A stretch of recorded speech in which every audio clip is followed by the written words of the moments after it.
Hello everyone, स्वागत है आप सभी का मेरे चैनल पर। आज हम लोग गोदान का भाग 4 पढ़ेंगे। आइए पढ़ते हैं, सुनते हैं। होरी को रात भर नींद न आई।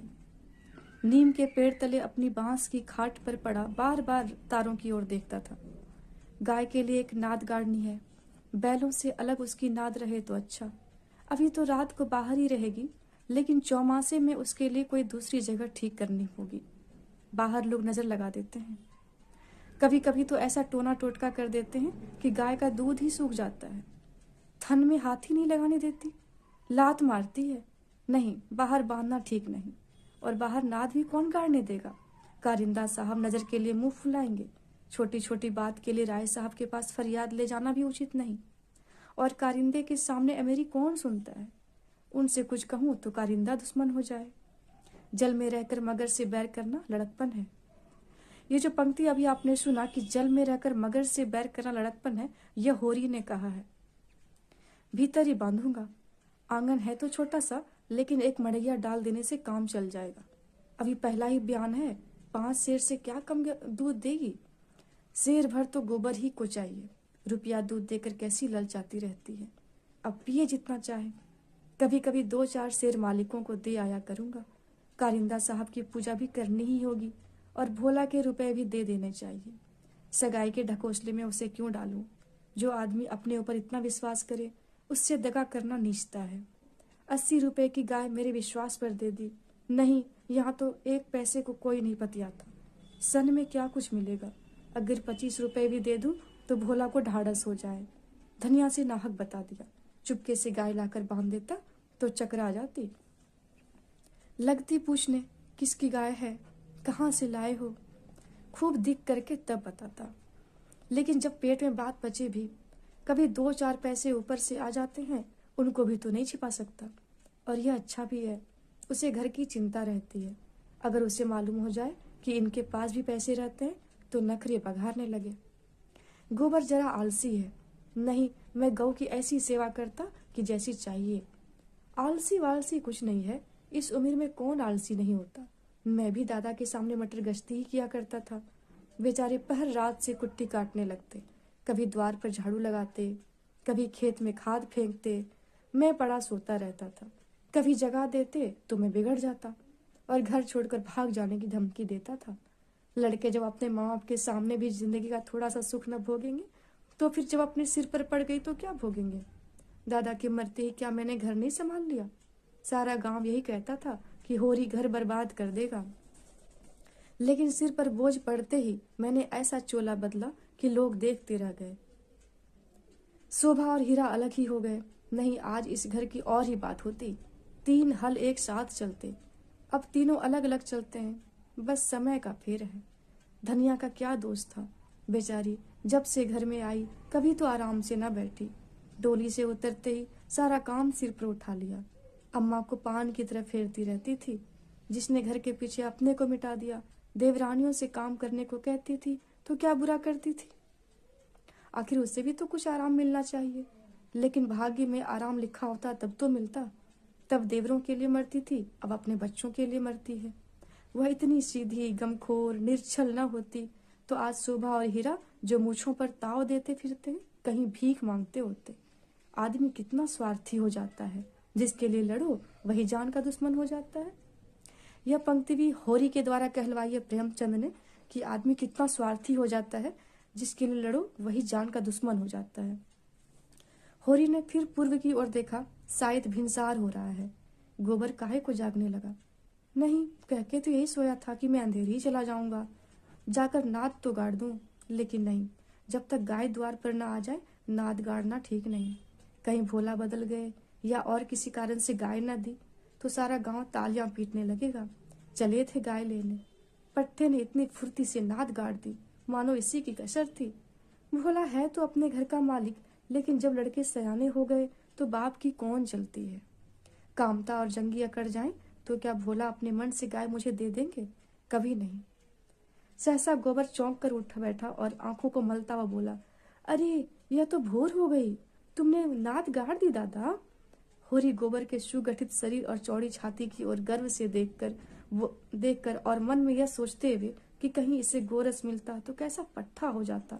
बोला, नहीं अभी नहीं, अभी नहीं गाड़ी, सोचा कहीं न मिले तो नाहक भद्द हो। गोबर ने त्योरी चढ़ाकर कहा, मिलेगी क्यों नहीं? उनके मन में कोई चोर बैठ जाए, चोर बैठे या डाकू, गाय तो उन्हें देनी ही पड़ेगी। गोबर ने और कुछ न कहा, लाठी कंधे पर रखी और चल दिया। होरी उसे गोबर ने कुछ न कहा, लाठी कंधे पर रखी और चल दिया। होरी उसे जाते देखता हुआ अपना कलेजा ठंडा करता रहा। अब लड़के की सगाई में देर न करनी चाहिए। 17वां साल लग गया है, मगर करें कैसे? कहीं पैसे के भी दर्शन हो। जब से तीनों भाइयों में अलगोचा हुआ है, घर की साख जाती रही। माँ तो लड़का देखने आते हैं, पर घर की दशा देखकर मुंह फीका करके चले जाते हैं। 2-1 राजी भी हुए तो रुपए मांगते हैं। 300 लड़की का दाम चुकाए और इतना ही ऊपर से खर्च करे, तब जाकर ब्याह हो। कहाँ से आवे इतने रुपए? रास खलिहान में तुल जाती है, खाने भर को भी नहीं बचता, ब्याह कहाँ से हो? और अब तो सोना ब्याह ने योग्य हो गई है। लड़के का ब्याह न हुआ न सही, लड़की का ब्याह न हुआ तो सारी बिरादरी में हंसी होगी। पहले तो उसी की सगाई करनी है, पीछे देखी जाएगी। एक आदमी ने आकर राम राम किया और पूछा, तुम्हारी कोठी में कुछ बांस होंगे? मैं तो होरी ने कहा, होरी ने देखा, दमड़ी बंसोर सामने खड़ा है, नाटा, काला, खूब मोटा मुंह, बड़ी बड़ी मूछें, लाल आंखें, कमर में बांस काटने की कटार खोसे हुए। साल में 1-2 बार आकर चीकें, कुर्सियां, मोढ़े, टोकरियां आदि बनाने के लिए बांस काट ले जाता था। होरी प्रसन्न हो गया। मुट्ठी गर्म होने की कुछ आशा बंधी। चौधरी को ले जाकर अपनी 3 कोठियां दिखाई, मोल भाव किया और 25 रुपए सैकड़े में 50 बांसों का बयाना ले लिया। फिर दोनों लौटे। होरी ने उसे चिलम पिलाई, जलपान कराया और तब रहस्यमय भाव से बोला, मेरे बांस कभी 30 रुपए से कम में नहीं आते, लेकिन तुम घर के आदमी हो, तुमसे क्या मोल भाव करता? तुम्हारा वह लड़का जिसकी सगाई हुई थी, अभी परदेश से लौटा कि नहीं? चौधरी ने चिलम का दम लगाकर खांसते हुए कहा, उस लौंडे के पीछे मर मिटा मैं तो। जवान बहू घर में बैठी थी और वह बिरादरी की एक दूसरी औरत के साथ परदेश मौज करने चल दिया। बहू भी दूसरे के साथ निकल गई। बड़ी नाकिस जात है मैं तो, किसी की नहीं होती। कितना समझाया कि तू जो चाहे खा, जो चाहे पहन, मेरी नाक न कटवा, मुदा कौन सुनता है? औरत को भगवान सब कुछ दे, रूप न दे, नहीं वह काबू में नहीं रहती। यह पंक्ति प्रेमचंद ने कहलवाई है चौधरी से कि औरत को भगवान सब कुछ दे, रूप न दे। होरी ने, कोठियां तो बढ़ गई होंगी। होरी ने आकाश की ओर देखा और मानो उसकी महानता में उड़ता हुआ बोला, सब कुछ बट गया चौधरी। जिनको लड़कों की तरह पाला पोसा वह बराबर के हिस्सेदार हैं, लेकिन भाई का हिस्सा खाने की अपनी नीयत नहीं है। इधर तुमसे रुपए मिलेंगे, उधर दोनों भाइयों को बांट दूंगा। 4 दिन की जिंदगी में क्यों किसी से छल कपट करूं? नहीं कह दूं कि 20 रुपए सैकड़े बेचे हैं तो उन्हें क्या पता चलेगा? तुम उनसे कहने थोड़े जाओगे, तुम्हें तो मैंने बराबर अपना भाई समझा है। व्यवहार में हम भाई के अर्थ का कितना ही दुरुपयोग करें, लेकिन उसकी भावना में जो पवित्रता है वह हमारी काली माँ से कभी मलिन नहीं होती। यह पंक्ति प्रेमचंद ने बोली है गोदान में।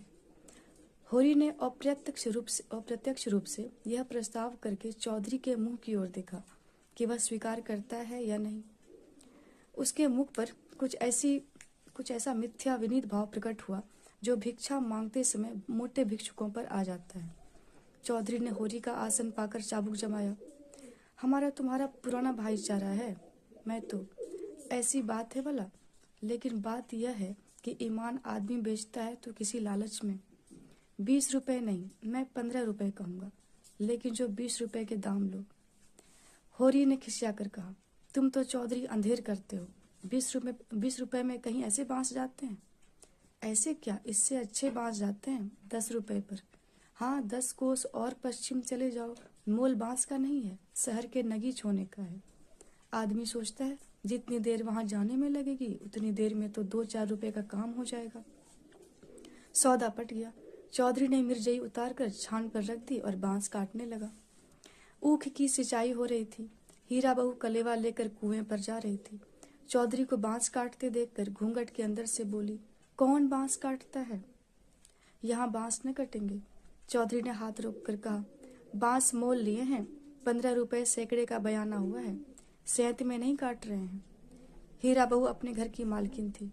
उसी के विद्रोह से भाइयों में अलगाव छा हुआ था। धनिया को परास्त करके शेर हो गई थी। हीरा कभी कभी उसे पीटता भी था। अभी हाल ही में इतना मारा था कि वह कई दिन तक खाट से न उठ सकी थी, लेकिन अपना पदाधिकार वह किसी तरह नहीं छोड़ती थी। हीरा क्रोध में उसे मारता था, लेकिन चलता था उसी के इशारों पर, उस घोड़े की भांति जो कभी कभी स्वामी को लात मारकर भी उसी के आसन के नीचे चलता है।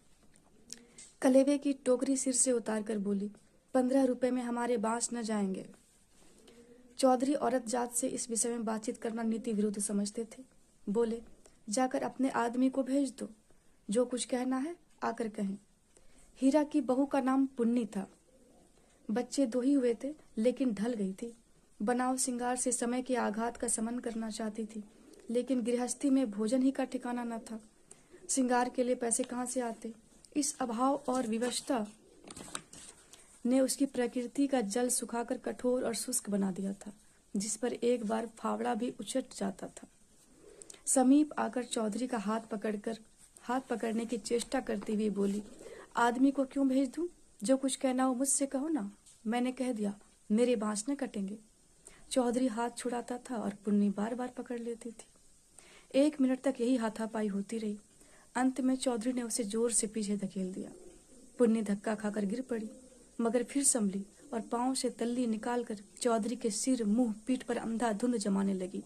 बंसोर होकर उसे ढकेल दे, उसका यह अपमान। मारती जाती थी और रोती जाती थी। चौधरी उसे धक्का देकर नारी जाति पर बल का प्रयोग करके गच्चा खा चुका था।